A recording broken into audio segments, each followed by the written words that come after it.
Yo, YouTube, what's up with your boy? Sports and Fitness Rants. I'm back, guys. Click that like button. Subscribe to my channel. What's up, y'all? Welcome back, guys. Welcome back, man. Got another great video for you guys today, as usual, man. You guys know the deal on this channel. It's all about setting the record straight, stopping the lies, stopping the narratives, stopping them from rewriting history, guys. And in this video, man, we're going to continue with this Lebron James, Kai Cenat live stream that I was watching. Once again, I didn't watch it live. I would never do that. I was watching the clips that you guys sent to me, and I had to go back and actually watch some of this actual thing. I had to actually watch some of this. Like I said, I wanted to watch the entire video footage of LeBron James shooting around.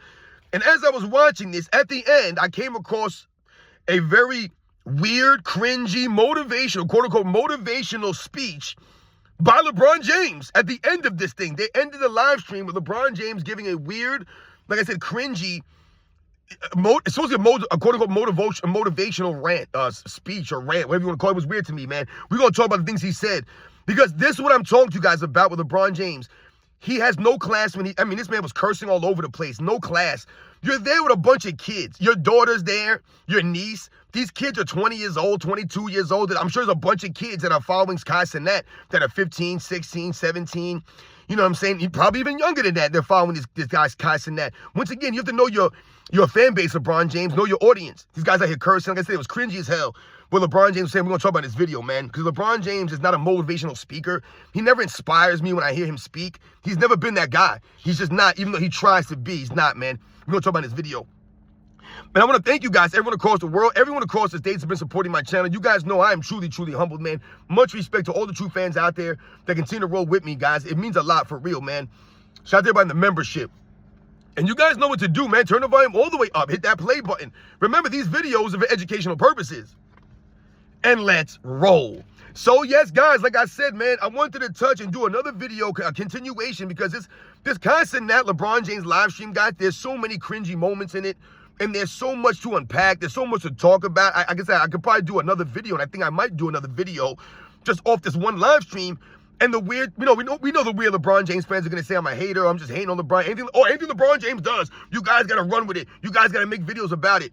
It's not about LeBron James, man. It's about the narrative surrounding LeBron James. Once again, I tell you guys, I'm setting the record straight. I'm stopping those lies and narratives.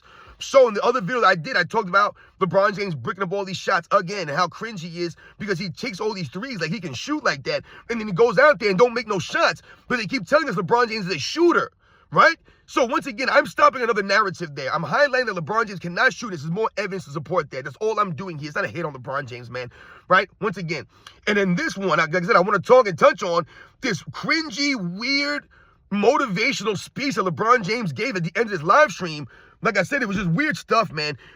Now, I've told you guys many times, when I was young growing up watching athletes, you know, it wasn't just about basketball players, but when you're watching athletes, it wasn't just about what they did on the field or on the court. It wasn't just about their skills or their stats or the accolades they won or how cool they were. It was also how they spoke. I tell you guys a lot of times, I can't get behind a lot of these fools today. They don't know how to speak. They're not intelligent. And I'm not talking about, once again, book smart intelligent. I'm just talking about having a certain level of intelligence about you where you can, once again, articulate yourself to a degree where you don't sound like a fool, where you're using slang every other word, you're cursing every other word. I tell you, you listen to some of these guys' podcasts that I don't, but I've seen the clips, guys, you guys have sent me. Every other word is bro. Every other word is the N-word, is an MF-er. I mean S-word. I mean F-word, this. I mean, it's like, my God. What are we doing here, guys? You guys can't have an intelligent basketball conversation without cursing every word or bro this or bro that. It's like, you know, that scene from Central Intelligence, right? With Dwayne Johnson and Kevin Hart, right? There's a scene there towards the beginning of the movie where they're in the bar, right? And Dwayne Johnson, you know, gets up, right, to go get a drink. And Kevin Hart is there. And some guy comes over and takes the chair from the table, and Kevin Hart's like, yo, man, somebody was sitting in this seat. And he's like, yeah, somebody was sitting in this seat. You move it, you lose it. So Kevin Hart goes back and forth, like, yo, man, you don't got to be, an a-hole. You don't got to be like this. And, and the guy's like, yo, bro, you want to go there, bro? Because, boy, you'll end up in intensive care, bro. There's only one way for you, bro. And Kevin Hart's like, Is that the last bro? Because if it is, then I'll say something now. That's how these guys speak on microphones. Bro. Come on, bro. And I get it, man. I get it. I know a lot of you guys use bro. And I get it. I don't use bro in my everyday vernacular like that. I'm 45 years old about to be. You know what I'm saying? In a couple of weeks here. So for me, bro was never part of my vernacular. When I was growing up, we used words like dope and fresh, yo, you know what I'm saying, cool. Like these were some of the words, that we used, slang a lot. For me to use a word like bro or the N-word, to me, I can't use the word N-word anymore. Man, to me, once again, am I going to see Denzel Washington having a conversation, be like, yeah, and this N-word this N-word that? I don't see that. You know what I'm saying? And to me, that would be cringe as hell. My dad doesn't talk like that. You know what I'm saying? And my dad's from the streets, y'all. From the streets of Harlem. You know what I'm saying? My dad didn't grow up like that. You know what I'm saying? He grew up in a rough area, man. My dad telling me stories about, he had a lot of brothers and sisters in that apartment. They used to have to heat the apartment with the oven. You know what I'm saying? My dad would tell me these stories. They're all huddled up in the kitchen by the oven trying to keep warm. My dad grew up like that. That dude don't speak like no ghetto slob or, let's say, some unclassy dude. You know what I'm saying? My dad is damn near 80 years old. But some of these guys, they don't grow up. So like I said, they're wearing do-rags at 40, 50, 60 years old. They're still wearing do-rags. These guys still think that they're cool like that. Even though they're way past that point. You know what I'm saying? It's just weird stuff to me that you see from a lot of these guys. So LeBron James has no class. I don't want to listen to LeBron James speak, man. He don't motivate me or inspire me. When I listen to Michael Jordan, other athletes back in the day speak, man, those guys can speak, man. They inspired you, right? It wasn't about them using these giant vocabulary words I didn't understand. I got to look it up in a dictionary. They didn't have to speak with curses. They didn't have to speak with slang every other word. I can understand what they were trying to say. They could actually explain it.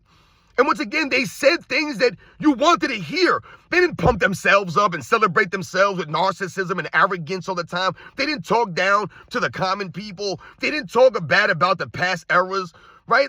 Just weird, cringy stuff now all the time.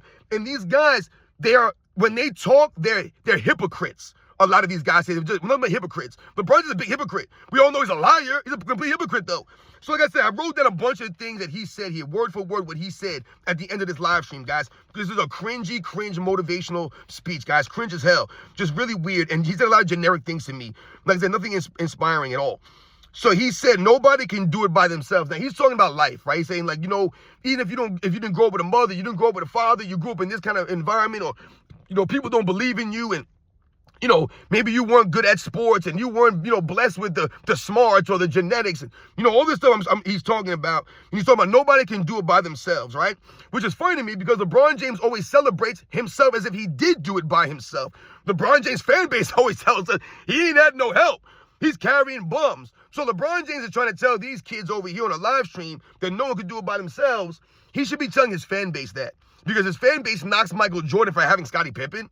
They knock Kobe for having Shaq, or Shaq for having Kobe, or Dwayne Wade, or Magic Johnson for having Kareem, or Kareem for having Magic, or Oscar Robertson, or Wilt for playing with Jerry West, or West for playing with Wilt and Elgin Baylor. They knock everyone else for having a teammate, for having quote unquote help. But LeBron James ain't never had help. He never had help. And the help that he did have wasn't really that good. They weren't that great. Dwayne Wade wasn't that great. None of these guys are that great now. Right? I tell you, they're being remembered for being worse than they were. Meanwhile, all the other great players, their teammates are actually remembered for being great. You see the difference here? Once again, it doesn't add up to what he's saying in this speech. He goes on and says this. Lock in. I'm really tired of hearing people say lock in. I'm not going to lie, guys. Lock in. I don't even know what that means, man. Lock in. Lock into what? Lock into what? Because I'm confused. What's LeBron James locked into? He's locked into himself. That's all he's locked into. What he can get from the game, what he can get from anyone around him. Lock in, though. So he says, lock in, believe in what you believe in. Nobody else matters. Nobody else matters. Once again, another generic statement from LeBron James. Lock in and believe in what you believe in. I don't even know what that means, man. It's like when I hear people say it is what it is. I can't stand that expression. It is what it is. You guys ever heard me say that or use that expression? No. It is what it is. I can't stand that. My wife knows I hate when people say that. When I hear someone say that, I want to slap them. Because that means nothing. That's a nothing answer. Yeah, man, it is what it is, man. That means nothing. It is what it is. What is it? It is. That's the dumbest. I can't stand that. And we have overused it. Once again, we've overused these phrases and these sentiments, these statements like hater. It's lost all meaning, man. It just does. It is what it is. I can't stand that crap. But anyway, You have to hold yourself accountable. LeBron James, he actually said this, guys. You have to hold yourself accountable. Always believe in the power of the man above. So he has to get all religious on it. I mean, listen, man, I grew up as Catholic. My mother's Italian, all right? Hardcore. My mother, even to this day, my mother, she'll quote like all these quotes to me sometimes, and sometimes she'll say things like this, like, if that's God's will, he has a plan. My mom always used to love to say that when I was a kid growing up. He has a plan. He has a plan for you, Robin. Just believe in the plan. I used to laugh. And I went to Sunday school, guys. I had my baptism. I had my communion. I had my confirmation. I went and did it all, guys. Like I said, man, I was actually the only brother in my family, the only kid in my family to go through everything to the end. All my other brothers stopped after they got their communion. I went all the way to the confirmation, guys. But graduated, went to Sunday school, all this stuff, man. I remember all this stuff, guys. I'm not saying I'm super religious or my mom was super, super religious. My dad did not. I remember growing up, my dad didn't go to church, man. And I remember asking my mom one time when I was like, I don't know, 13 or 14 years old, I was like, how come my dad didn't have to go to church with us on Sunday morning? And my dad said, don't worry about what I'm doing. All right. And my mom said, your dad. That's the way he is. He didn't grow up with religion, my dad. He didn't grow up like that. My grandmother grew up on a plantation, man. I told you my dad's father was from West Africa, man. The dude didn't even speak English. That's the language he spoke. I never met my grandfather. That's what they told me he spoke. He had those African tribal scars on his face. The dude was in the freaking bush. He didn't have a religion like that. All right, man. But anyway, I know I went off on a tangent. So he talks about, believe in the power of the man above. And I respect people's religion. And I get, man, that I pray every night. You know what I'm saying? And I look at religion a lot differently than a lot of people. I don't want to really go off onto a religion thing here. So he talks about the man above. And like I said, I question LeBron James' really belief in the man above and him being religious to any degree, because LeBron James doesn't carry himself like a guy that really respects religion or the religion he's trying to say. God, I mean, my goodness, dude, you act like a clown. The narcissism, the arrogance of you, the way you talk down to the common folks, that's not something that someone who's into religion or who believes in God, would be. I mean, like I said, you think about treating people like you want to be treated. Does LeBron James do this? Nah, man. He treats people like dirtbags. He treats people like they're expendable, because they are expendable to LeBron James. Everyone's there for LeBron James. His teammates, his entourage, his wife, the GOAT. LeBron James, respectfully, the GOAT. You made your wife look like a clown. But he's talking about accountability. LeBron James didn't hold no one accountable, but he mentioned the word accountable. Hold yourself accountable. LeBron James, you ain't never been held accountable. You don't even hold yourself accountable. You blame everyone else. You read your stats off. It's an absolute joke, man. He says this: nobody in the history of life has been able to do it by themselves. I don't know what the hell that means. Nobody in the history of life has been able to do what by themselves? Do what by themselves? I don't know what that means, man. There have been some great, great people in this world, man, that have done things by themselves, man. And I understand what he's trying to say here. But he just, once again, he makes it about no one being able to do things alone. And I get, we all need help doing stuff, man. That's why, that's part of the reason why I'm married. You know what I'm saying? Like, if I didn't have my wife around, I don't know what I would do, man. I'd be a hot mess, man. I'd be jacked up, man. Like, my wife makes me better. She makes me better. You know what I'm saying? Like I tell you guys, it's like, we're like Pippen and Jordan, me and my wife. You know what I'm saying? There's a duo there, man. You know what I'm saying? Like, some people look down on their wives, or they look down on women, or they treat their wives like they're not on their level. And yes, there's a dynamic between me and my wife. She understands I'm the man. I understand she's a woman. So there's certain things, responsibilities that I have as a man that she expects of me. And there's certain things that I expect my wife to be doing. You know what I'm saying? Certain things I expect my kids to be doing. There's certain, that's called being a family, guys. But once again, man, when we talk about being by themselves, absolutely. That's why I love being married. That's why I am married, because I want to have someone to share my life with, to share these things with. It's boring and it's lonely by yourself. And I'm not knocking anyone that's not married or doesn't want to get married. I respect that too. No doubt about it, man. But for me, that's my sentiment. That's my feeling in my mind. To have the moments and the memories that I've had with my family, with my kids, with my wife, that's what matters to me, because that's what I grew up with. Like I said, I grew up in a family with 4 boys. I was the oldest. So for me, I always wanted a family. I always wanted kids. I knew that's what I wanted to do. So to have someone there to share this with and help me out, we help each other, I wouldn't be able to do without my wife, man. Like I said, I wouldn't be in the house that I was able to buy without my wife. I have my kids on my wife. So great stuff here. I don't know what the hell LeBron James is talking about, though, because he's not taking no accountability on nothing. He continues and says this: And this is where it gets cringy, and I say you start to lose your class because you're trying to be a motivational speaker, an inspirational speaker, right? Inspire the children out there, okay? What you're trying to do here. You're trying to give them, something. And then he starts going into all the cursing. He starts saying, don't worry about the haters. They ain't S-H-I-T. They ain't sh. They ain't sh. They ain't sh. They're not it. They're not ish. They're not ish, man. Don't worry about the haters. They ain't ish. He had to say that, right? He couldn't just say, don't worry about the haters, man. They don't matter. They don't care. You go out there and focus on yourself. He had to say they ain't ish. He says, don't worry about the naysayers. They ain't ish, right? Look at yourself in the mirror and say, you are the only thing that matters. And I believe this is what LeBron James does every day. I believe LeBron James wakes up every single day, looks himself in the mirror and says, you are the only thing that matters, LeBron James. You're the only one that matters. Remember, he matters more than his kids. Never say he doesn't love his kids. I've told you guys what, he's cringe as hell with his kids. He's used his kids to prop himself up. We, as grown men, as parents, as fathers, we're supposed to prop our kids up. We're supposed to prop them. I'm supposed to be lifting my kids above me. I'm supposed to be lifting my kids to be greater than me so that they can have things and do things that I couldn't do. The same thing that my dad and my mom did for me and my brothers. I tell you all the time, I'm only where I am because my dad bust his ass and worked his butt off. Man, he sacrificed so much for me and my family. The same thing with my mother. Dude's still working to this day. The things that I learned, they instilled in me was from watching my dad go out there and handle his business like a grown man. Okay, so once again, when we talk about looking yourself in the mirror and saying you're the only thing that matters, if my dad did that, then where would I be today? If my dad looked himself in the mirror every day and was like, yeah, you're the only one that matters. You're the only one that matters. That's a problem for a lot of LeBron James fans. They only think LeBron James matters. They only think that their opinions matter or what they have to say matters, right? So they'll make death threats on you. I mean, I've got some weird emails from these people, man, threatening my life, threatening my family, just weird stuff out here, man. It doesn't make any sense. That's how these people are. I tell you guys all the time, remember, when you look at yourself or to go look yourself in the mirror, it should be you should be looking at yourself and you should be looking at yourself like, how do I become a better version? What do I do to be better? To be a better person? I told you guys about the Mamba mentality. To me, that's what the Mamba mentality is to me. To try and be a better version of yourself every single day. Looking yourself in the mirror and understanding that you can be better, right? And to be positive. I tell people all the time, when you wake up in the morning, man, you should be thankful that you woke up in the morning. Be thankful for that day. You look yourself in the mirror, be thankful that you're able to look yourself in the mirror. Be appreciative of these things. LeBron James is like, yeah, man, I'm so great, man. What can people do for me today? Right? Remember that commercial, what can Brown do for you, the UPS commercial? LeBron James looks in the mirror and says, what can Bron do for Bron? What can these guys do for Bron? That's what he probably said. Hey, Bron, what can they do for you today, Bron? What can they do? What can this person do? What can the team do for you? What can these players do for you? What could they sacrifice for you? That's what he says.